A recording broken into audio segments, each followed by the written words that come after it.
so you have all these different divisions of theology in today's world. And so it's kind of interesting how we are trying to take, pop culture in the multiverse. I know that many people, even if they, they hold strongly to one view, right? They still question, right? Oh, am I in the right? Am I of the right persuasion? Am I in the right church, so to speak? Mm-hmm. So, I mean, we want to dip your toes, right? We want to kind of whet the appetite of kind of understanding and asking questions about,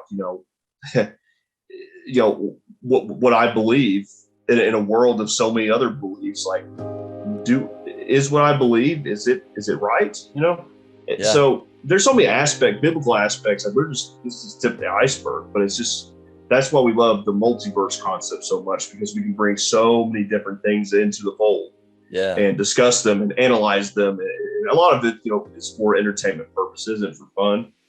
Specifically Marvel and even DC. DC gets into the multiverse and their TV shows and all that.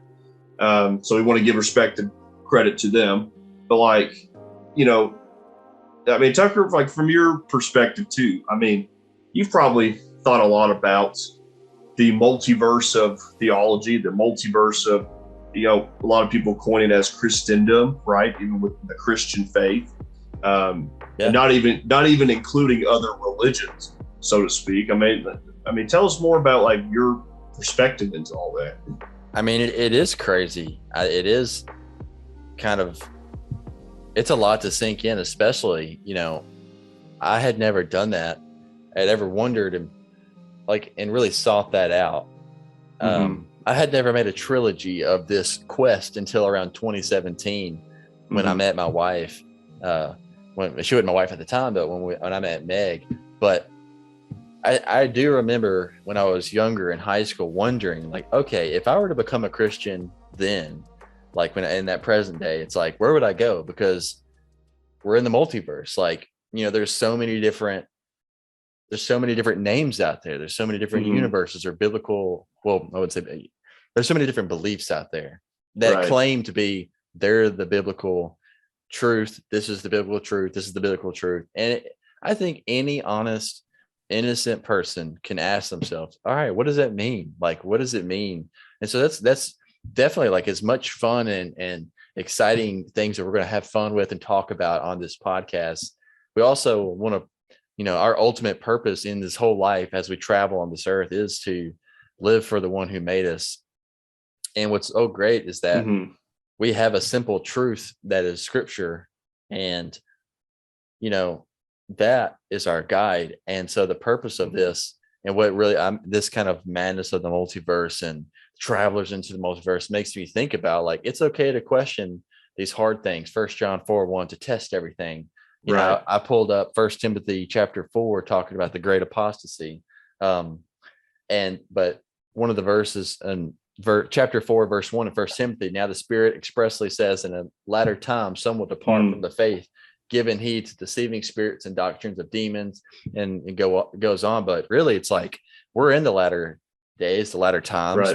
Ever since Jesus went back to heaven, the days following that, like we're in the end times ever since Jesus left the earth, and we're waiting for him to come back for his bride. And so it is a madness when I know that even people who are atheists or agnostics, or people who are pondering or wondering about belief, are like, what's wrong with all these people? Everybody's believing different things. Nobody agrees.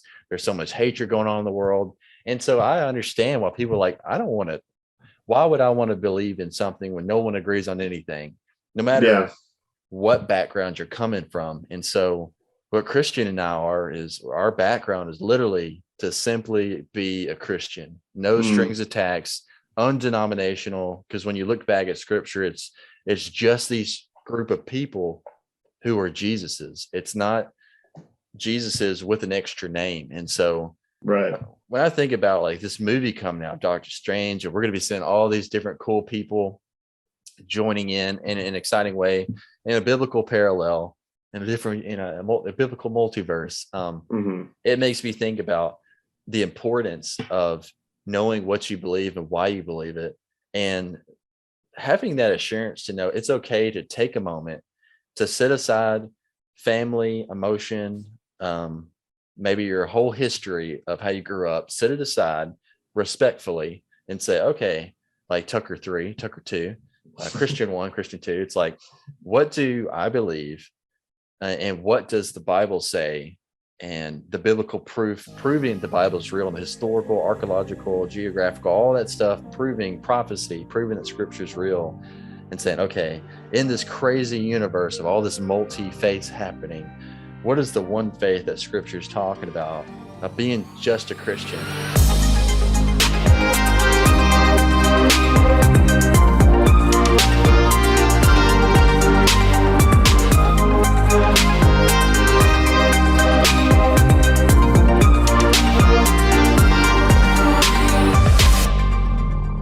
Welcome back to your universe. Until next time, travelers,